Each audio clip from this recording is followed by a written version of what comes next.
लेकिन तुम माँ के आने तक बाहर मत जाना। टीलू बाकी भाइयों से सबसे बड़ा और समझदार था। उस पर अपने छोटे भाइयों की देखरेख करने की जिम्मेदारी थी। अपनी माँ का इंतजार करने के सिवाय बच्चे कुछ और कर भी नहीं सकते थे। इधर लाडो चिड़िया बारिश से बचने के लिए पेड़ की डाली पर रुकी हुई थी। उसे भी अपने बच्चों की चिंता हो रही थी। मेरे बच्चे ठीक तो होंगे ना? बारिश शुरू होकर भी बहुत समय हो गया है। मुझे जल्द से जल्द अपने बच्चों के पास जाना होगा। वो बहुत डरे हुए होंगे। इधर बारिश रुकने का नाम नहीं ले रही थी। कालू कौवा तेज बारिश में अपने घोंसले की तरफ जा रहा था। तभी उसे लाडो चिड़िया एक पेड़ पर बैठी हुई दिखाई देती है। वो उसके पास चला जाता है। अरे लाडो, तुम यहाँ? तुम अभी तक घर नहीं गई? इसका मतलब तुम्हारे बच्चे घर पर अकेले होंगे। हाँ कालू भैया, मुझे मेरे बच्चों की बहुत चिंता हो रही है। लाडो, मैं तुम्हें डराना नहीं चाहता, पर तुम्हें बताना ये बहुत जरूरी है। सुना है एक खतरनाक चीलों का झुंड हमारे जंगल में घुस आया है। हाँ कालू भैया, मुझे ये बात पता है। जब मैं कल बुलबुल चिड़िया के घर गई थी तब मैंने देखा कि एक चील बुलबुल चिड़िया के बच्चों को खा रहा था। बुलबुल घर पर नहीं थी, फिर भी एक बच्चा जीवित था। मैंने उसे बचाने की ठान ली। तब मैं उस चील के पास चली गई। अरे ओ चील, छोड़ दे उस बच्चे को, नहीं तो तेरा बहुत बुरा हाल होगा। चील को गुस्सा आ गया और वो मुझसे कहने लगा, अरे ओ चिड़िया, तुम्हारा दिमाग तो ठीक है ना? भाग यहाँ से। अगर मेरा पेट भरा हुआ नहीं होता तो मैं तुम दोनों को भी खा जाता।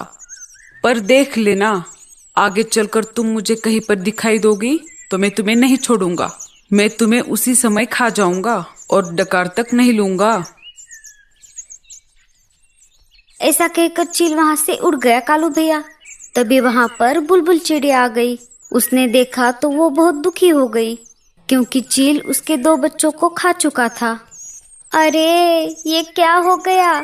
मेरा तो सब कुछ लूट गया। ये सब किसने किया? मैं उसे नहीं छोड़ूंगी। अरे बहन, तुम्हारे बच्चों को चील ने खाया है। अगर मैं ऐन मौके पर नहीं आती तो वो चील तुम्हारे तीसरे बच्चे को भी खा जाता। तुम्हारा बहुत बहुत शुक्रिया। मैं तुम्हारा ये एहसान जिंदगी भर नहीं भूलूंगी लाडो चिड़िया। पर मैं अब उस चील को नहीं छोड़ूंगी। मैं उसे जान से मार दूंगी। वो मेरे आखिरी बच्चे को कभी भी खाने आ सकता है। अरे बहन, जल्दबाजी में गलत कदम मत उठाना। वो सिर्फ तुम्हारे बच्चों का ही नहीं, जंगल के बाकी पंछियों का भी शिकार कर रहा है। उसे हमें झांसे में फंसाना होगा और फिर हम उसको उसके किए की सजा देंगे। बिना सोच विचार किए जल्दबाजी में फैसला लेना गलत बात है। ठीक है बहन, मैं कौन सा भी गलत कदम नहीं उठाऊंगी।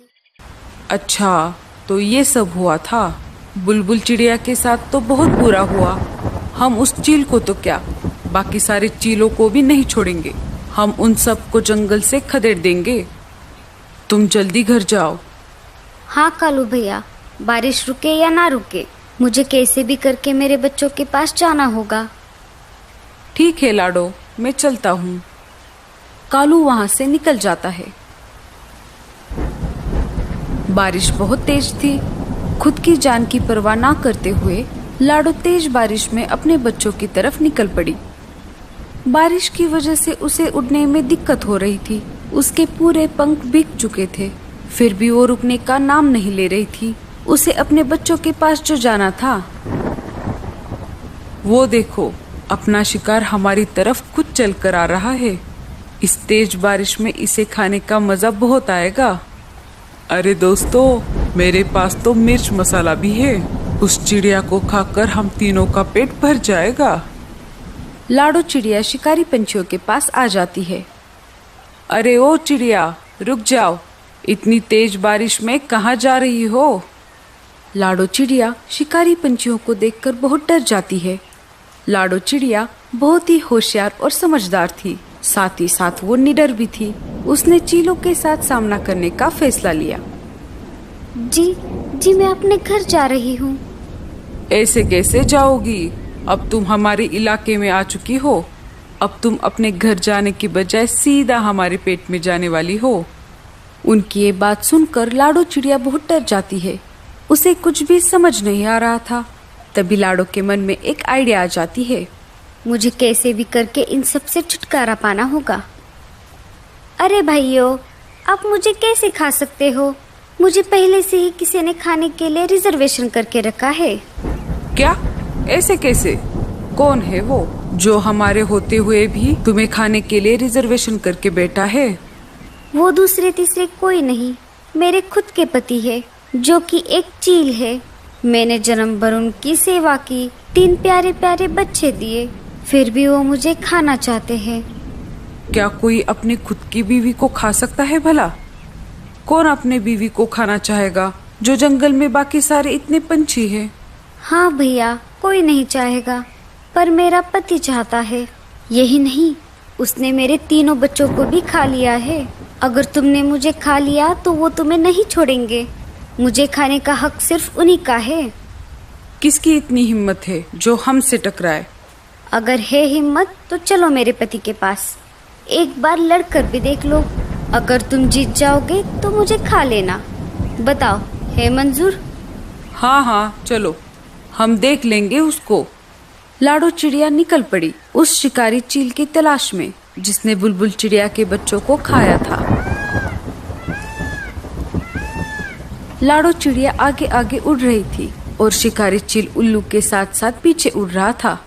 आखिर लाडो चिड़िया उन्हें लेकर शिकारी चील के इलाके में आ ही गई। अरे, ये चिड़िया तो मेरी तरफ ही आ रही है।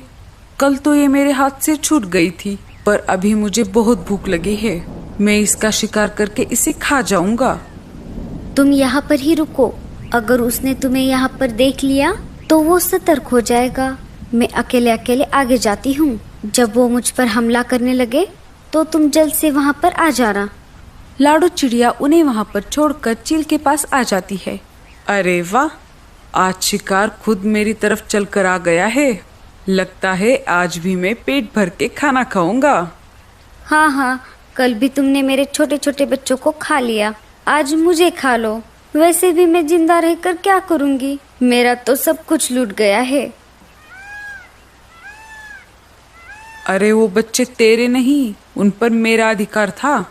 शिकारी चील उन दोनों की बातें सुन रहा था। उसे लाडो की बातों पर विश्वास होने लगा। इधर चील को लाडो की बात समझ नहीं आ रही थी, फिर भी उसने ये मौका हाथ से गंवाना नहीं चाहा। हाँ हाँ, जैसे मैंने बच्चों को खा लिया वैसे ही तुम्हें खा जाऊंगा। चील उड़कर लाडो चिड़िया पर हमला करने ही वाला था, तभी दूसरे शिकारी पंछियों ने उसका रास्ता रोक लिया। अरे बेटे, तने तो मौज ही कर दी। तनिक रुक जा जरा, ऊ हमरा शिकार है। अरे, तुम सब कौन हो? उस पर सिर्फ मेरा अधिकार है। देखो देखो भाइयों, ये कैसे मेरे साथ सुलूक करते हैं। अरे बेटे, तनिक रुक जा जरा, नहीं तो तने यहीं पर ही खोल देंगे। ऐसा कहते ही उन दोनों में तेज लड़ाई शुरू हो गई। उन दोनों की लड़ाई देखकर उल्लू वहां से भाग गए। दोनों में इतनी तेज लड़ाई हो गई कि दोनों घायल हो गए और जमीन पर गिर गए। दोनों के शरीर से बहुत ज्यादा खून बह रहा था। लाडो दोनों के पास आकर बोली, क्यों, कैसी रही? मैंने तुम दोनों को उल्लू बनाया। ना ही मैं इसकी बीवी हूँ और ना ही इसने मेरे बच्चों को खाया है। मैंने जानबूझकर तुम दोनों में झगड़ा लगवाया ताकि जंगल के बाकी पशु पक्षी सुरक्षित रह सके। अब समझ आया, शक्ति से हमेशा युक्ति ही अच्छी होती है। अरे ओ चिड़िया, तने ये ठीक नहीं किया। उन दोनों चीलों में इतनी ज्यादा हाथापाई हो गई कि उन्हें अपनी जान गंवानी पड़ी। चलो, इनका काम तो तमाम हो गया। अरे बाप रे, इन दोनों के चक्कर में मैं तो अपने बच्चों को भूल ही गई। लाडो चिड़िया तेज उड़ते हुए अपने घोंसले की तरफ निकल पड़ी।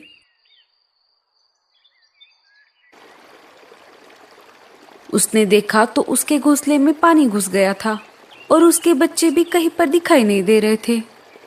अरे नहीं, ये क्या हो गया? अरे बाप रे, मेरे बच्चे कहाँ पर गए? तभी वहाँ पर कालू कौवा आ जाता है। अरे लाडो, तुम रो मत, तुम्हारे बच्चे सही सलामत है। जब मैं मेरे घोंसले की तरफ जा रहा था तो मैंने देखा तो तुम्हारे घोंसले में पानी भर रहा था और बच्चे भी पानी में डूब रहे थे। मैं बच्चों को वहां से निकालकर अपने घोंसले में लेकर आया। चलो, बच्चे कब से तुम्हारा इंतजार कर रहे हैं। लाडो कालू कौवे के घर पर आ जाती है। अपनी माँ को देखकर बच्चों ने उसे अपने गले से लगा लिया। माँ, तुम कहाँ थी इतनी देर? हमने तुम्हारा कितना इंतजार किया। अगर कालू मामा नहीं होते तो क्या होता? कालू भैया, तुम्हारा बहुत बहुत शुक्रिया।